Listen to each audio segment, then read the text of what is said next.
नमस्कार दोस्तों, आप सभी का स्वागत है जवाहर नवोदय विद्यालय की प्रवेश परीक्षा की कक्षा में। हम लोग मेंटल एबिलिटी मानसिक योग्यता परीक्षण में पढ़ रहे थे। 6 चैप्टर हमने उसके कंप्लीट कर लिए थे और आज हम चैप्टर 7 दर्पण प्रतिबिंब पढ़ेंगे। ठीक है, तो इसमें जैसा कि हमने आपको पहले क्लास में जो इंट्रोडक्टरी क्लास था उसमें हमने आपको 10 चैप्टर के बारे में थोड़ा थोड़ा बता दिया था कि कैसे हम इसको 10 पार्ट में अलग अलग तरीके से पढ़ते हैं। पार्ट 1 पार्ट 2 करके हमने लिखा हुआ था उसमें। तो उसमें हमने आपको दर्पण प्रतिबिंब के बारे में थोड़ा सा कुछ समझाया था। तो लेकिन हम आज आपको फिर से अब आराम से इसको डीपली हम समझेंगे और कुछ उदाहरण है, इसके जो सवाल है वो भी हम लगाएंगे तो हम लोगों को पूरा क्लियर हो जाएगा। हमने आज इसमें देखिए लिख रखा हुआ है कि पहली बात कि ये अक्षर है और उनका दर्पण में प्रतिबिंब कैसा दिखता है।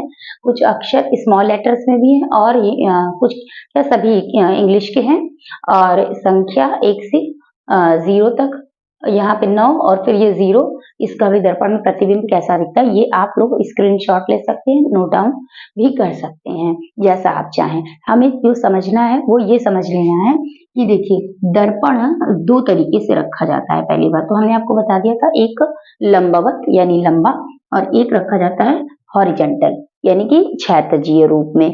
तो हमें इसमें ध्यान क्या देना है, देखिए दर्पण जो होगा वो इस तरीके से आपको बना हुआ दिखाई देगा।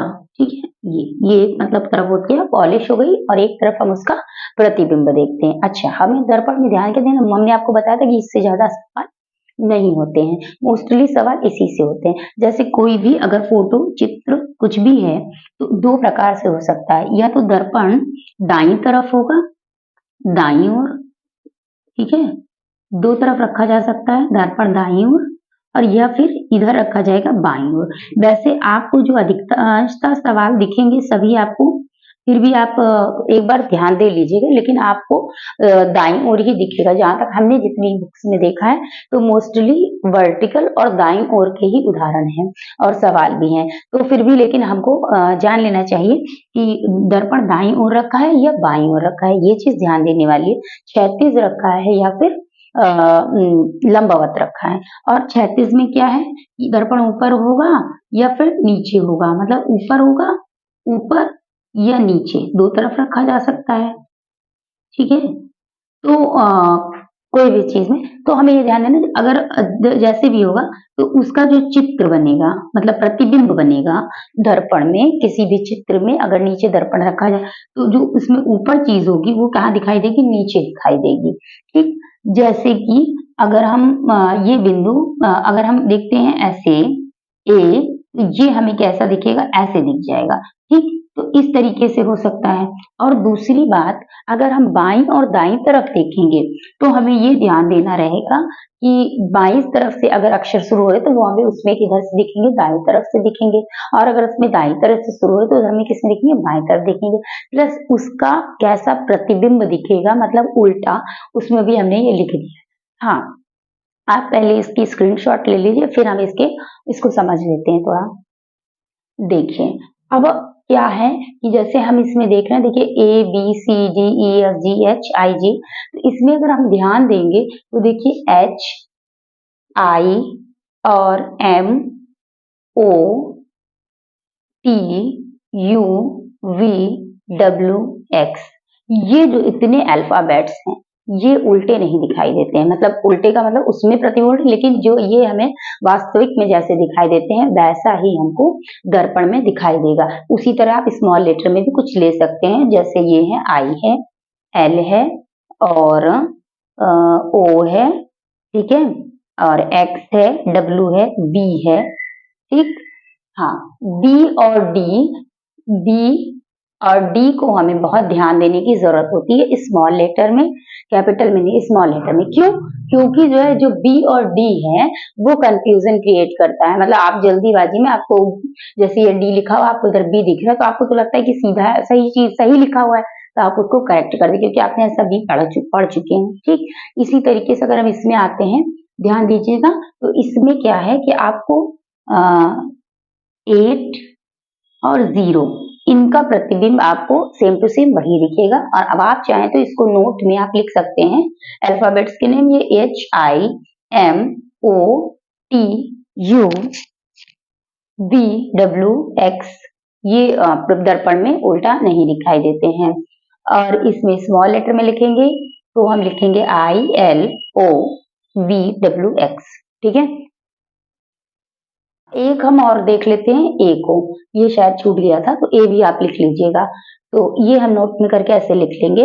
अब इसके हम प्रश्न देख लेते हैं किस तरीके से रहते हैं। देखिए सभी में दर्पण लंबवत रखा गया है और दर्पण है दाहिनी तरफ, ये हमने देख लिया है। तो अब इसमें हमें क्या बस ध्यान देना रहेगा कि जो चीजें इधर से स्टार्ट हो रही हैं बाएं तरफ से, वो हमें दर्पण में कैसे दिखेंगी, दाहिनी तरफ से दिखेंगी। पहली बात तो ये हो गई, इधर से स्टार्ट होता है ना, तो यहाँ से शुरू हो रहा है वो हमें उस तरफ दिखाई देगा, दाहिनी तरफ।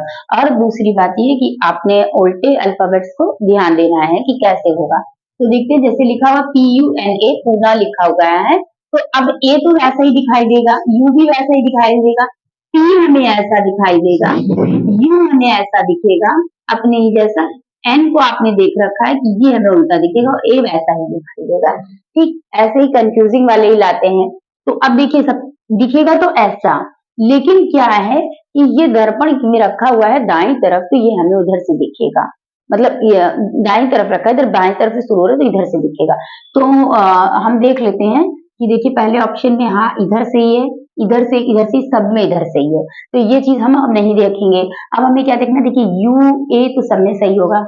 अब वो क्या है, P के बाद U है, P के बाद U है, P के बाद U सब में है, N है। अब हमें N को पहले देख लेना है। देखिए N पहली बात तो इसमें सीधा दिख रहा है, ये बिल्कुल नहीं होगा।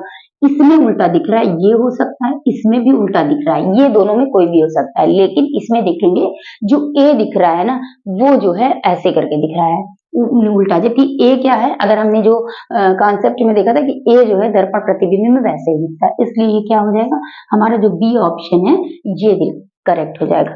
सेकंड क्वेश्चन है, देखिए सेकंड हमने इसी तरह से लिया, ऐसा नहीं कि हमेशा आपको एक स्पेलिंग में ही दिया जाएगा, इस तरीके से भी आपको एक अल्फाबेट्स में दे सकता है। हमने हर तरीके का एक एग्जाम्पल ले लिया है। अब देखिए बना तो जेड है, तो जाहिर सी बात है जेड को तो हम देख ही चुके हैं कि ये उल्टा दिखाई देता है, स्मॉल में भी और कैपिटल में भी हम देख चुके हैं। तो ये दोनों तो सीधा ही दिख रहा है, तो ये दोनों तो बिल्कुल भी नहीं हो सकते हैं। अब बचे ये और ये, यानी सी ऑप्शन और डी ऑप्शन बचा। अब इसमें दोनों उल्टे दिख रहे हैं, लेकिन एक चीज ध्यान दीजिए, इसमें क्या है कि ये इधर वाले में देखिए ये ऊपर चला गया है और ये नीचे है, ये नीचे चला है। क्या ये ऐसा हो सकता है? ये तब होगा जब जो है दर्पण नीचे रखा जाएगा, ठीक है, तब हो सकता है। क्या है इसमें जो है बाएं और दाएं, जब दाएं है जो चीज बाएं दिख रही है वो दाएं में चली जाएगी, देखिए एरो, तो इसलिए ऑप्शन सी एकदम सही हो जाएगा। अब हम देख लेते हैं तीसरा प्रश्न क्या है कि ऐसे करके एक चित्र, मतलब इस चित्र को बनाने का मोटिव ये है आप लोगों को बताना कि मतलब जैसे कोई फ्लावर भी दे सकता है दर्पण प्रतिबिंब में, ठीक है, कि आपने स्पेलिंग्स में देख लिया, एक अल्फाबेट्स में देख लिया कि सिंबल भी दे रहा है। अब क्या देख रहे हैं कि इस तरीके से बना, हो सकता है इस तरीके से, देखिएगा इस तरीके से हो सकता है कि ये फ्लावर बना दे और फिर ये आपको ऐसे दर्पण में दिखाएगा, तो ये कैसा दिखेगा, ऐसे करके इधर की ओर दिखेगा, ठीक है। चित्र देखिए वैसा दिखेगा, चित्र में तो कोई अंतर नहीं होगा, हाँ लेकिन अगर ये दाहिनी तरफ जा रहा है तो ये किधर जाएगा, बाएं तरफ जा रहा है तो किधर जाएगा, दाहिनी तरफ जाएगा, इस तरह से। तो मतलब कहने का ये कि कोई भी प्रकार का चित्र भी दे सकता है। और हाँ, उसमें जब लिखा होगा तो आपको एक्स एक्सिस और वाई एक्सिस से आपको परेशान होने की जरूरत नहीं, इस बात का कोई भी मतलब नहीं है, ये आपको बस ये बता रहा है कि दर्पण इस एक्सिस पे रखा गया, मतलब यहाँ पर है, ठीक, ये इसकी पॉइंट है रखने के, ठीक। अब हम देखते हैं इसमें कि अब आप खुद ही देख लीजिए कि जब कोई भी चीज दर्पण में सीधा होती है तो वो उसका उल्टा दिखाई देता है प्रतिबिंब। ऐसा तो नहीं है कि आप ऐसे खड़े हैं तो आप ऐसे दिखेंगे, ऐसा तो नहीं होगा ना कि आप ऐसे खड़े हैं तो आप ऐसे दिखेंगे, ऐसे नहीं दिखेंगे ना। हाँ, आप कई बार आपने देखा होगा, आप उसमें दर्पण में, शीशे में जब अपने आप बाल ठीक करते होंगे तो आपको लगता होगा यहाँ का कोई बाल सही नहीं, और आप जब ठीक करते होंगे तो आपको जब दर्पण में इधर दिख रहा है लेकिन वो इस तरफ से रहता है, तो आप जो है कंफ्यूज हो जाते हैं। तो वही चीज हमें ध्यान देनी कि आप इससे आप ये समझ सकते हैं कि ये दोनों तो नहीं होंगे क्योंकि ये तिरछे, ये आकृति सीधी है, ये दोनों हो सकते हैं। तो जब दर्पण में हम इसको इधर देखेंगे तो ये जो इस तरफ है ये इधर चला जाएगा और ये इधर है ये इधर चला जाएगा, ये बात ठीक है। तो इसमें क्या कर दिया, शायद दोनों ऑप्शन एक जैसा कर दिया गया है हमने, तो कोई बात नहीं, ये ऐसा होना था, चलिए ये ऐसे कर देते हैं, इससे कोई मतलब भी नहीं है। देखिए, तो इसमें क्या है, अगर हम पहला ऑप्शन भी ले लेते हैं, हम सोचे कि ऐसे पलट जाएगा, तो पहला ऑप्शन लेंगे तो क्या बात है कि ये नीचे वाला ऊपर चला गया, ऊपर वाला, और हमने आपको बताया ऊपर नीचे का डायरेक्शन तब चेंज होता है जब दर्पण नीचे रखा गया हो। समझ में आ रहा है? तो इसमें क्या है, इसलिए ऊपर नीचे का चेंज नहीं होगा, क्योंकि दर्पण है दाईं तरफ, तो जो चीजें बाईं तरफ है वो दाईं तरफ दिखाएगी। तो इस हिसाब से हमारा ऑप्शन डी वो एकदम सही हो जाएगा। अब हम देखते हैं हमारा चौथा क्वेश्चन क्या है। चौथे क्वेश्चन देखिए, अल्फाबेटिकल और अल्फाबेट भी है और न्यूमेरिकल भी है, मतलब नंबर्स भी लिखे हैं और जो है इंग्लिश के स्मॉल लेटर भी लिखे हैं, दोनों को मिला करके लिख दिया गया है। मतलब किसी भी तरीके से आ सकता है, बस आपको दर्पण में उसको आपको देखना है। अब आप खुद देख लीजिए, पहली बात तो कि दर्पण रखा है दाईं तरफ, ये चीज जो होगी, जो बाएं से स्टार्ट है ये इधर से स्टार्ट होगा, तो हम देखेंगे कि ये और ये, मतलब सी ऑप्शन बिल्कुल भी नहीं होगा। पहले हम उन ऑप्शंस को बिल्कुल हटा देंगे जो बिल्कुल ही गलत है, जो बिल्कुल ही अनमैच्ड है। तो ये 3 में से हो सकता है। अब जो 5 है, तो हम देख लेते हैं कि इधर से है, तो इसके बाद ई है, हाँ इसमें भी उल्टा है, इसमें भी ई उल्टा है, और इसमें क्या ई सीधा है, तो ये भी बिल्कुल नहीं होगा। अब हम इन दोनों को देख लेते हैं, हमारे पास बचे ये दोनों, ए और डी। अब ए और डी में क्या है, ये दोनों हो गया। अब इसके बाद आ क्या रहा है, 4 और 5, फिर वही चीज आ रही है। देखिए 4 ऐसे बना हुआ है, तो 4 ऐसे बन सकता है, ठीक है, नीचे की तरफ थोड़ा ना हो जाएगा कि ऐसे बन जाएगा, ऐसा तो हो नहीं जाएगा। ये वही तभी होगा जब दर्पण नीचे होगा, ऊपर नीचे का डायरेक्शन चेंज नहीं होगा, उस हिसाब से यही होगा, ठीक। और लेकिन सॉरी, गलत लगा दिया हमने, उस हिसाब से मतलब ये वाला गलत हो जाएगा, ठीक। और ये देखिए 4 वैसे लिखा है और 5 भी उल्टा ऐसे ही बनता है, तो ऐसे पर प्रतिबिंब में, तो इसलिए ऑप्शन डी जो हमारा होगा वो एकदम करेक्ट होगा, ठीक है। इन शॉर्ट हम एक बार फिर से इस चैप्टर का रिवीजन कर देते हैं।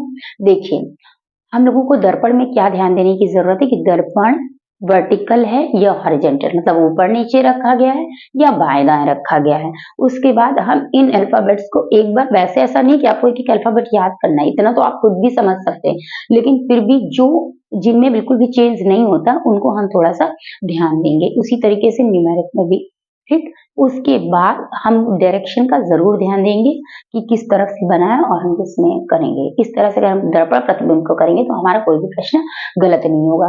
तो 8, 9, 10 और 3 चैप्टर इसमें और रह गए हैं, इसको हम आप लोगों को करा देंगे आराम से, और कोई परेशान होने की जरूरत नहीं है। सभी चीजें बहुत जल्दी टाइम से पहले खत्म हो जाएगी। मिलते हैं नेक्स्ट क्लास में, तब तक के लिए नमस्कार, जय हिंद, जय भारत।